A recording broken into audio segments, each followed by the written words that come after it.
कहते हैं वक्त जब करवट लेता है तो इंसान की पूरी जिंदगी बदल जाती है।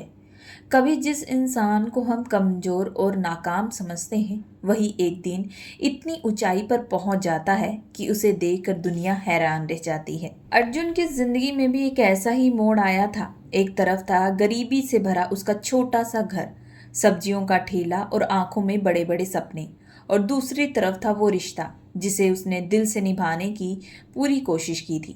लेकिन हालात ऐसे बदले कि एक दिन उसकी पत्नी पत्नी ने उसका साथ छोड़ दिया। अर्जुन ने उस दिन कुछ नहीं कहा, बस एक फैसला किया। अब अपनी किस्मत का फैसला वो खुद करेगा। फिर गुजर गए कई साल और एक दिन उसी शहर में एक ऐसी मुलाकात हुई जिसने ना सिर्फ अर्जुन को बल्कि वहां मौजूद हर इंसान को हैरान कर दिया। आखिर ऐसा क्या हुआ था? एक साधारण सब्जी बेचने वाले अर्जुन की जिंदगी पूरी तरह बदल गई। और जब किस्मत ने उसे उसी इंसान के सामने लाकर खड़ा किया जिसने कभी उसे ठुकरा दिया था, तब अर्जुन ने क्या किया? इसका जवाब जानने के लिए आपको कहानी को आखिर तक जरूर सुनना पड़ेगा। दोस्तों, कहानी शुरू करने से पहले आप लोगों से एक छोटी सी दरख्वास्त है। आपको हमारी कहानी पसंद आती है तो please diary of life channel को सब्सक्राइब ज़रूर करें एंड बेल आइकन का बटन ज़रूर दबाएं। तो चलिए शुरू करते हैं आज की कहानी। ये कहानी है उत्तर प्रदेश के प्रयागराज शहर की, जहां सुबह अभी पूरी तरह जागी भी नहीं थी और सब्जी मंडी में लोगों की आवाजाही शुरू हो चुकी थी।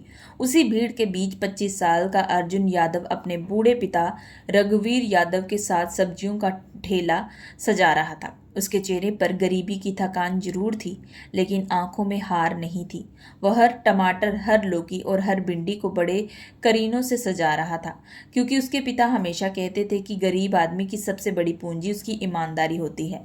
अर्जुन मुस्कुराकर हर ग्राहक का स्वागत करता। कोई कम पैसा देता तो कोई झगड़ा नहीं करता। मंडी के लोग उसे पहचानते थे। सब कहते थे अर्जुन जैसा लड़का आजकल नहीं मिलता।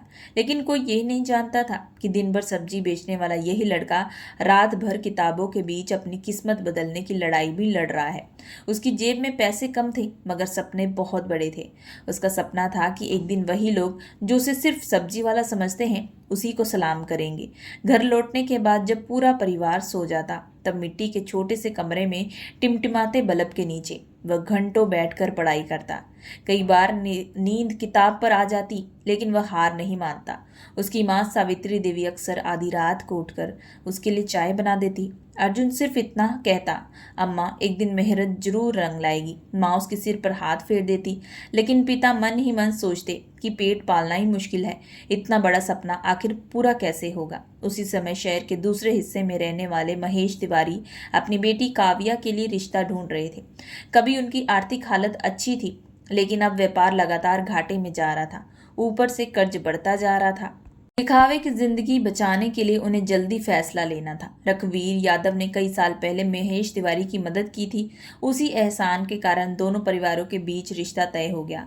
काव्या पढ़ी लिखी, शांत और संस्कारी लड़की थी। उसने अर्जुन को पहली बार देखा तो उसके चेहरे की सादगी उसे अच्छी लगी। अर्जुन ने भी पहली मुलाकात में कोई बड़ी बड़ी बातें नहीं की थी। उसने साफ कहा, मैं से एक सब्जी बेचता हूँ, झूठ बोलकर रिश्ता नहीं करना चाहता, लेकिन मेहनत करना जानता हूँ।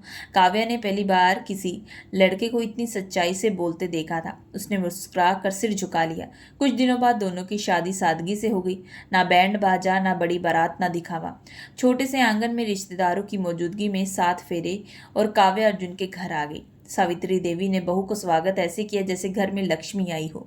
अर्जुन ने भी मन ही मन ठान लिया कि वह अपनी पत्नी को कभी दुख नहीं देगा। शादी के शुरुआती दिन बहुत सादगी से बीते। दोनों साथ बैठकर खाना खाते। शाम को मंडी से लौटते समय अर्जुन काव्या के लिए कभी अमरूद तो कभी संतरे ले आता। घर छोटा था, सुविधाएं कम थी, लेकिन रिश्ते में अपनापन था। काव्या को लगता था कि मेहनती पति के साथ जिंदगी आसानी से कट जाएगी, लेकिन शादी के कुछ ही महीनों बाद काव्या की जिंदगी का दूसरा सच सामने आने लगा। हर सुबह अर्जुन सब्जियों से भरा ठेला लेकर निकल जाता। रास्ते में कई लोग आवाज लगाते, अरे अर्जुन, आज आलू कितने के हैं? कुछ लड़के हंसते हुए कहते, देखो सब्जी वाले की नई दुल्हन जा रही है।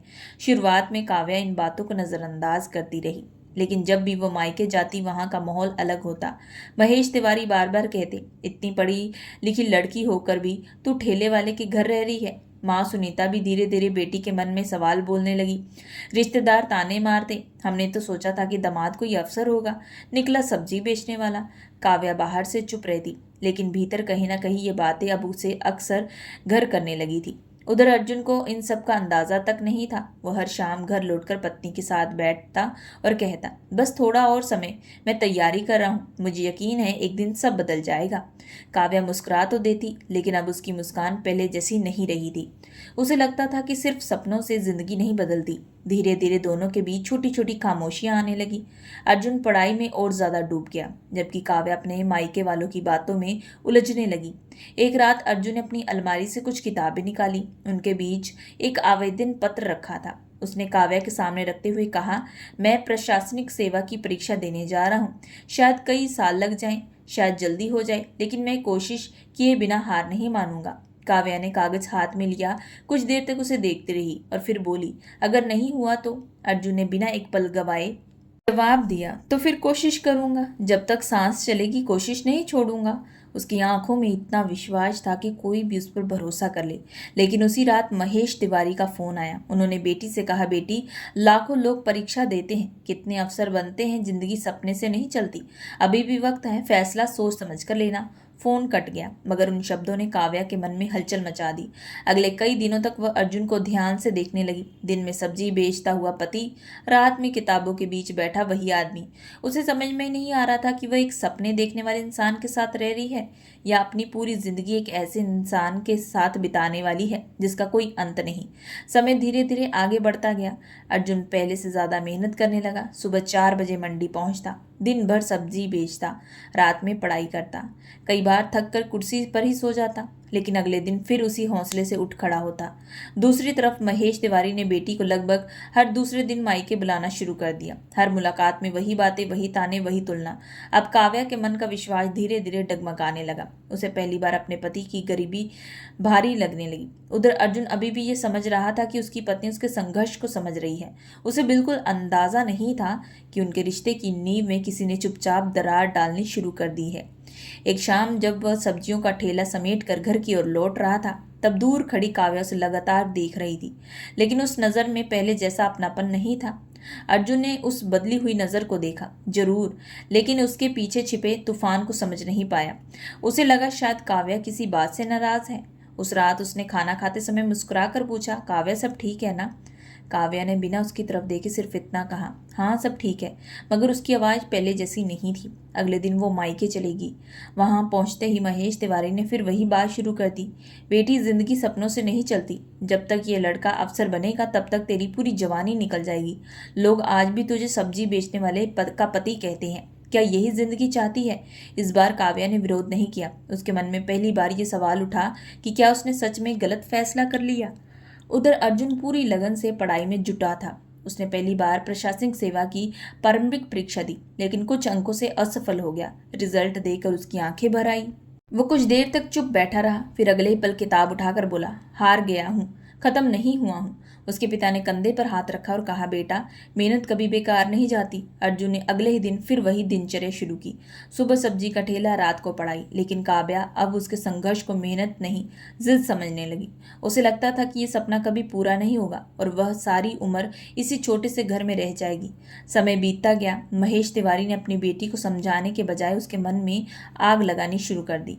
उन्होंने कुछ रिश्तेदारों को बीच में डाल दिया। कोई कहता अभी उम्र है, दूसरी शादी कर ले। कोई कहता गरीब आदमी कभी बड़ा नहीं बन सकता। एक दिन काव्या घर लौटी तो उसने देखा कि अर्जुन फटे हुए जूते पहनकर मंडी जाने की तैयारी कर रहा था। उसने पूछा, नए जूते क्यों नहीं ले जाते? अर्जुन मुस्कुराया, इस महीने किताब खरीदनी थी, जूते अगले महीने ले लूंगा।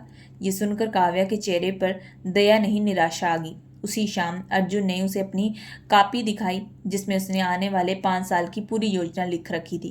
पहले परीक्षा पास करनी है, फिर परीक्षण, फिर अधिकारी बनना है। उसने उत्साह से कहा, देखना काव्या, एक दिन मैं तुम्हें हर खुशी दूंगा। लेकिन काव्या ने पहली बार उसका सपना सुनकर मुस्कुराने की जगह ठंडी आवाज में कहा, अगर वह दिन कभी आया ही नहीं तो? अर्जुन कुछ पल फिर चुप रहा, फिर बोला, तो मैं भी कोशिश करते हुए मरना पसंद करूंगा, बिना कोशिश किए जीना नहीं। उसकी ये बात भी काव्या के दिल तक नहीं पहुंची। उस रात दोनों पहली बार अलग अलग मुंह करके सोए। एक ही कमरे में रहते हुए उनके बीच दूरी पैदा हो चुकी थी। कुछ ही दिनों बाद महेश तिवारी खुद अर्जुन के घर पहुंचे। उन्होंने आते ही कहा, अर्जुन, मेरी बेटी ने बहुत तकलीफ देख ली है, अब इसे अच्छे जीवन का हक है। अर्जुन ने सम्मान से उन्हें उठाया और शांत स्वर में बोला, बाबूजी, मैं गरीब जरूर हूँ, लेकिन आपकी बेटी को कभी दुख नहीं दूंगा, बस थोड़ा समय दीजिए। महेश तिवारी हंस पड़े। समय कितने साल? 5 साल, 10 साल या पूरी जिंदगी? अर्जुन ने सिर झुकाकर कहा, जब तक मंजिल नहीं मिलती। महेश तिवारी ने गुस्से में जवाब दिया, मेरी बेटी को कोई इंतजार करने की मशीन नहीं है। यह बात सुनकर रघुवीर यादव भी आ गए। उन्होंने हाथ जोड़कर कहा, भाई साहब, लड़का मेहनती है, उस पर भरोसा रखिए। लेकिन महेश तिवारी का फैसला बदलने वाला नहीं था। वो काव्या को साथ लेकर चले गए। जाते समय काव्या ने एक बार भी पीछे मुड़कर अर्जुन की तरफ नहीं देखा। उस रात अर्जुन घर के बाहर देर तक बैठा रहा। माँ ने खाना दिया मगर उसने हाथ तक नहीं लगाया। पहली बार उसे अपनी गरीबी बोझ लगने लगी। लेकिन अगले ही पल उसने किताब उठाई और खुद से कहा, अगर किस्मत ने मुझे नीचे रखा है तो मेहनत मुझे ऊपर ले जाएगी। करीब 2 महीने बाद अर्जुन को अदालत से तलाक का नोटिस मिला। उसके हाथ कांप उठे। वो सीधे काव्या से मिलने उसके मायके पहुंचा। उसने दरवाजे पर खड़े होकर सिर्फ इतना कहा, एक बार मुझसे अकेले में बात कर लो। लेकिन महेश तिवारी बीच में आ गए। अब बात करने को कुछ नहीं बचा। तभी काव्या भी बाहर आई। अर्जुन की आंखों में उम्मीद थी। उसने धीमे से कहा, अगर मेरी गरीबी से परेशानी है तो थोड़ा इंतजार कर लो, मैं सब बदल दूंगा। काव्या ने पहली बार बिना किसी झिझक के कहा, मुझे अब कोई इंतजार नहीं करना, मैं पूरी जिंदगी सब्जी बेचने वाले की पत्नी बनकर नहीं रह सकती। ये सुनते ही अर्जुन के चेहरे की सारी चमक खत्म हो गई। उसने आखिरी बार पूछा, क्या यही तुम्हारा अंतिम फैसला है? काव्या ने बिना उसकी तरफ देखे कहा, हाँ अर्जुन। अर्जुन ने कोई बहस नहीं की। उसने सिर्फ इतना कहा, आज तुम मुझे छोड़ रही हो क्योंकि मैं सब्जी बेचता हूँ। अगर कभी जिंदगी तुम्हें भी यही काम करने पर मजबूर कर दे तब इस दिन को जरूर याद करना। इतना कहकर वह वहां से चला गया। उसके कदम लड़खड़ा जरूर रहे थे लेकिन उसने पीछे मुड़कर नहीं देखा। कुछ दिनों बाद दोनों का तलाक हो गया। रिश्ते की एक पूरी किताब कुछ कागजों पर खत्म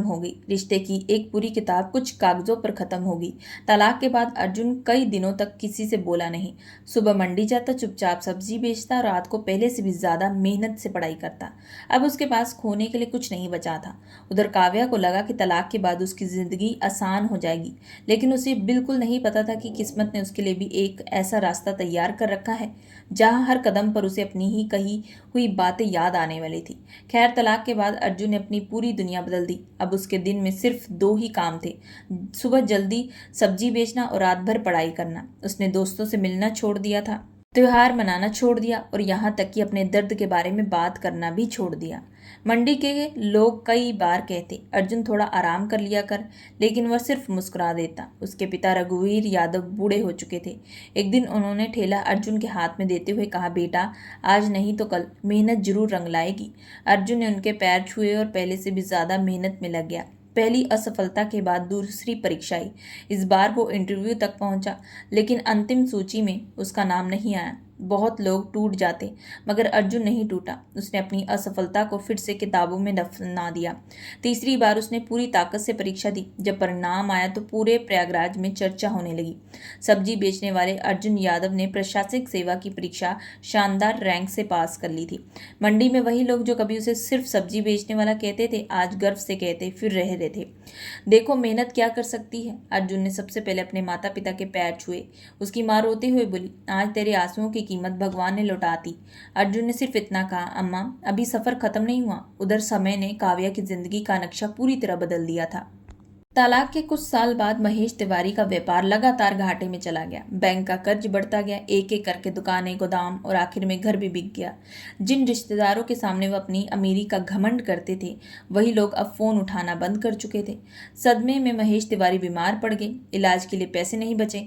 काव्या ने अपने सारे गहने बेच दिए, लेकिन पिता को बचाया नहीं जा सका।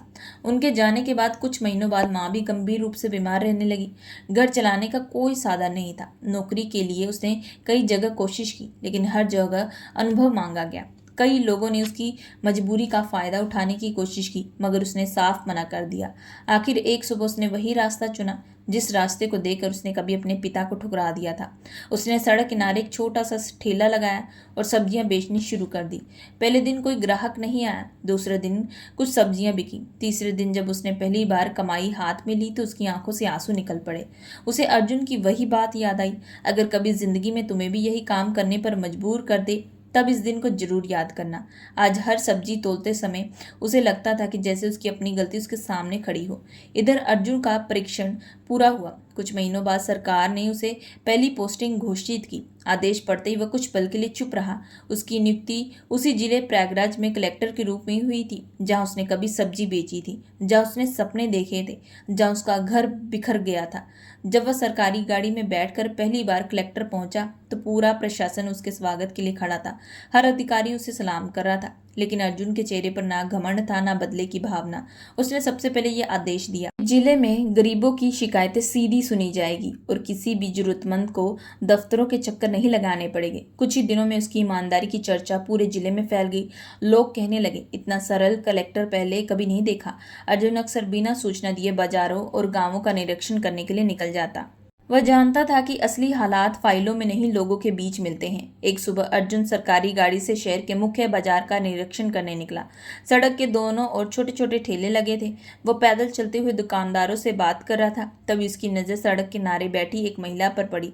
साधारण सूती साड़ी, धूप से सांवला पूरा चेहरा और सामने रखी सब्जियों की छोटी सी टोकरी।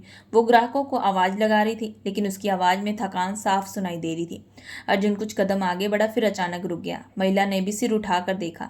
दोनों की आंखें एक दूसरे से मिली। एक पल के लिए जैसे समय 10 साल पीछे लौट गया। वह काव्या थी, वही काव्या जिसने कभी कहा था कि वह पूरी जिंदगी सब्जी वाले की पत्नी बनकर नहीं रह सकती। आज वही सड़क किनारे सब्जी बेच रही थी। काव्या के हाथ कांपने लगे। उसने तुरंत अपनी नजरें झुका ली।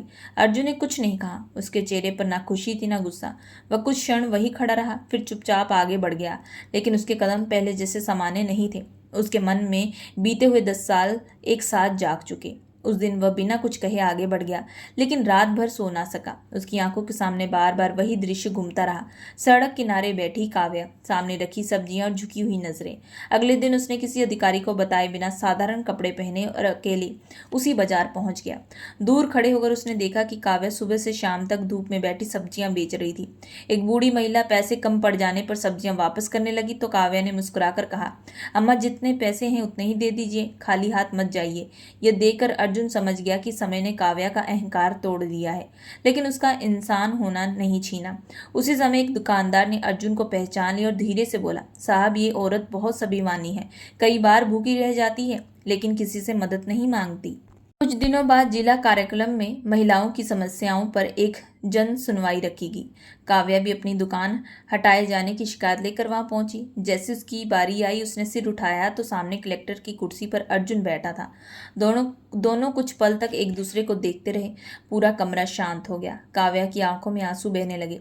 उसने कांपती हुई आवाज में कहा, साहब नहीं अर्जुन, मैंने तुम्हें नहीं तुम्हारी गरीबी को ठुकराया था। आज उसी गरीबी ने मुझे जिंदगी का सबसे बड़ा सबक सिखा दिया है। अगर हो सके तो मुझे माफ कर देना। ये कहते ही वह रो पड़ी। कमरे में मौजूद हर व्यक्ति की आंखें नम होगी।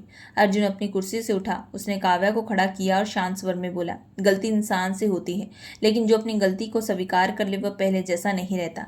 उसने अधिकारियों को निर्देश दिया कि बाजार के सभी छोटे सब्जी विक्रांतों के लिए स्थायी और सुरक्षित स्थान की व्यवस्था की जाए, ताकि कोई भी गरीब रोज उजड़ने के डर में ना जिए। उस दिन के बाद अर्जुन कई बार काव्या से मिला। अब दोनों के बीच शिकायतें नहीं थी, सिर्फ सच्ची बातें थी। काव्या ने स्वीकार किया कि उसने अपने पिता और समाज की बातों पर भरोसा किया, लेकिन अपने पति के संघर्ष पर भरोसा नहीं किया। अर्जुन ने भी कहा कि अगर उस दर्द ने उसे तोड़ा नहीं होता तो शायद वह आज तक यहाँ ना पहुंच पाता। कुछ महीनों बाद दोनों परिवार की मौजूदगी में उन्होंने फिर से एक दूसरे का हाथ थाम लिया। इस बार रिश्ता दिखावे से नहीं, समझ और विश्वास से जुड़ा था। रघुवीर यादव और सावित्री देवी की आंखों में वर्षों बाद सच्ची खुशी लौट आई। काव्या ने उसी घर की चौखट पर कदम रखा जहां से वह कभी हमेशा के लिए चली गई थी। फर्क सिर्फ इतना था कि पहले उसके मन में अभिमान था, अब सम्मान था। कलेक्टर बनने के बाद अर्जुन ने अपने वादे को भी पूरा किया। उसने काव्या के साथ मिलकर नई दिशा महिला सेवा ट्रस्ट नाम से एक एनजीओ शुरू किया। इस संस्था में उन गरीब, बेसहारा और तलाकशुदा महिलाओं को मुफ्त कानूनी सलाह, रोजगार प्रशिक्षण और छोटा व्यवसाय शुरू करने के लिए आर्थिक सहायता दी जाने लगी, जिन्हें हालात ने अकेला छोड़ दिया था। अर्जुन अक्सर कहता, गरीबी इंसान की पहचान नहीं होती, लेकिन किसी गरीब का अपमान करना इंसानियत की सबसे बड़ी हार होती है। काव्या हर नई महिला की कहानी सुनते समय अपनी कहानी याद करती और उन्हें ये समझाती कि कभी किसी इंसान की कीमत उसके काम या उसकी जेब से मत लगाना। कुछ ही वर्षों में ये संस्था पूरे जिले में उम्मीद की पहचान बन गई। लोग अब अर्जुन को सिर्फ एक ईमानदार कलेक्टर नहीं बल्कि गरीबों का अपना अधिकारी कहते थे। और काव्या वो अब सड़क किनारे सब्जियां बेचने वाली मजबूर महिला नहीं थी, बल्कि उन हजार महिलाओं की ताकत बन चुकी थी जिन्हें जिंदगी ने कभी हार मानने पर मजबूर कर दिया था। अर्जुन ने अपनी सफलता से दुनिया जीती, लेकिन काव्या को माफ करके उसने अपने दिल जीत लिया। दोनों ने मिलकर ये साबित कर दिया कि रिश्ते पैसे से नहीं, विश्वास, धैर्य और सच्चे प्रेम से चलते हैं। दोस्तों, इस कहानी से यही सीख मिलती है कि इंसान की पहचान उसकी गरीबी या उसके काम से नहीं बल्कि उसके चरित्र, मेहनत और इरादों से होती है। समय बदलने में देर नहीं लगती, इसलिए कभी किसी का अपमान नहीं करना चाहिए। अब आप बताएं कि क्या काव्या ने सिर्फ एक गलती की थी या उसने अपने पति के साथ सबसे बड़ा अन्याय किया? और अगर आप अर्जुन की जगह होते तो क्या इतने सालों बाद काव्या को माफ करके दोबारा अपना लेते? और विचार अपने कमेंट जरूर में लिखिएगा। लेकिन इस कहानी को सुनाने का उद्देश्य सिर्फ मनोरंजन नहीं बल्कि ये बताना है कि रिश्तों की सबसे मजबूत नींव विश्वास होती है।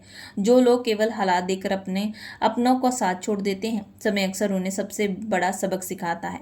खैर दोस्तों, ये थी आज की कहानी। उम्मीद करती हूँ कि आप लोगों को ये कहानी पसंद आई होगी। कहानी पसंद आए तो प्लीज़ चैनल को लाइक और सब्सक्राइब जरूर करिएगा एंड बेल आइकन का बटन जरूर दबाइएगा।